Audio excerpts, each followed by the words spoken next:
Dito sana maganda pumunta guys, kaso sarado. Sa kagabi na kasi. Ayan o. Isa yan sa mga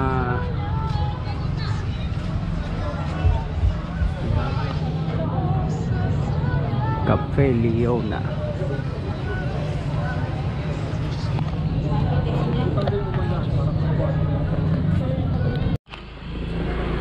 Ayan guys oh, kita nyo yan oh. Since 1920s pa yan. Ano yan? Hindi ko na alam eh. Pero tingnan mo naman yung mga architecture niya no. Oh.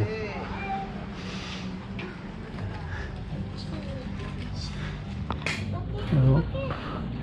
May ano, tawag nito.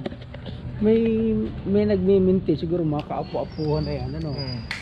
Kaya lang dahil parang heritage ano siya, hindi pinagagalaw no, hindi pinababayaan na ano. Pero bakit yung Hindi kasi iba? ano yan eh. Parang nasa batas ng Hindi, pero kung makikita mo kasi iba parang kaya nga kailangan nilang nabago na eh. kailangan nilang ma-maintain yung ano. Katulad nito. Tingnan mo to, hindi na rin to original eh kasi pintados na Hindi ko may makuha ng tayo. Pero yung design, yung mga bahay no, talagang ano ang tawag niyan, kapis, yung mga ano? Yun parang yung mga bitala na yan. Oo. Tapos yung mga biranda nila dito, yung silong, nabubuksan pa yan. Tapos yung lalaki ng pinto Kasi itong silong, minsan ginagawa nilang ano yan, kulungan ng mga kabayo.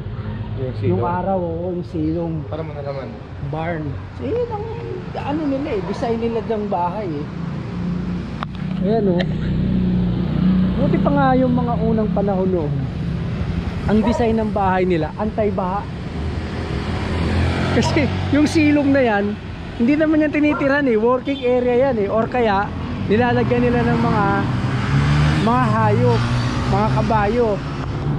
Kasi yung mga unang panahon, kabayo ang transportation, kalesa. Kumbaga parking area nila yan. Kung sa ngayon, parking area nila yan ng mga sasakyan.